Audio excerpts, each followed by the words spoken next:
Good morning everyone! Kahapon nga ay maaga ako nag-break at naabutan ko ang aking mister na nagluluto ng corned beef with patatas. Nauna nga siyang mag-break sa akin kasi 4 na oras ang kanyang break dahil split timing sila. At ako naman ay 1 oras lang ang break. Kaya lang, imbes na 1:00 siya dapat nasa bahay, ay halos inabot na rin siya ng 2:00 dahil napakarami daw nilang pasyente. Kaya ngayon pa lang siya nagluluto. Pinatikim niya nga sa akin at talaga namang swak na swak Paborito ko nga itong ganitong klaseng corned beef. Nakakatuwa nga kasi napakamura nito sa gift collection. Akalain mong 3 dirham lamang yung ganyang kalaki.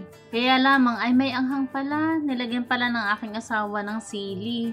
Pagkatapos namin kumain ay bumalik na rin ako sa salon at nung gabi naman paglabas ko ay itong aking nabungaran. May sandstorm na naman. Pagka ganitong sandstorm ay talaga naman pagkakainit. Ako ngay hindi didiretso ng uwi at ako'y dadaan muna dun sa bilihan ng mga kulay dahil itong aking mga dalaga ay gusto nang magpakulay. Aba, kesa sa salon sila magpagawa, pagkakamahal pa, di ako na nga lamang ang gagawa sa kanila. Salonista naman ang kanilang inai. Ay, ganyan talaga ang mga nanay. Kahit may sakit, kahit pagod, para sa mga anak ay gagawin lahat. Kaya naman, mula sa salon, galing sa trabaho, ay dumiretso na ako papunta dito sa bilihan ng mga gamot. At dahil nga weekend ay napakaraming tao sa labas.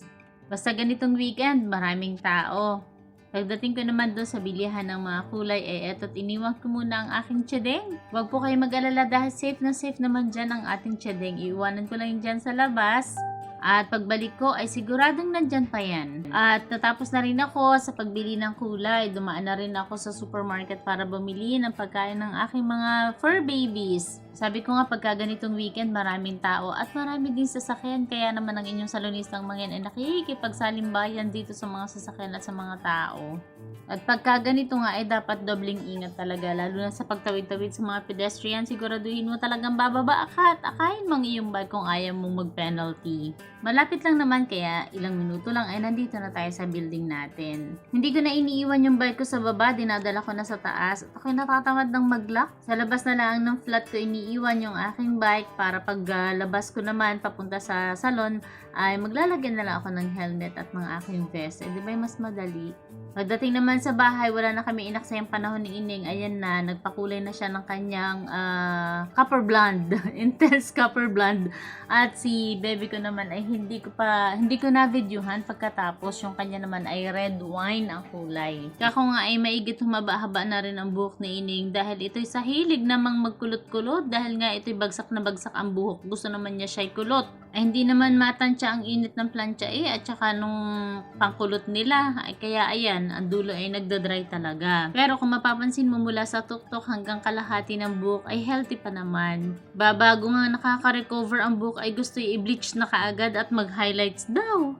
Ikaw hindi pwede, kailangan makarecover muna ng husto ang kanyang buhok bago kami mag-bleach o mag-highlights. Maganda naman ang kanilabasan kaya happy na rin siya. Sa pagod nga ni Daddy habang nagluluto si Bebe ay nakatulog na itong magdadadi. Tingnan niyo naman si Mabit pagkakasarap ng sandal sa kanyang daddy. Katabi si Samsam at si Abby. Si Bia naman ay nasa baba at saka si Savi. At yan ang ganap for today's video. Maraming salamat hanggang sa muli and God bless us all. Thank you!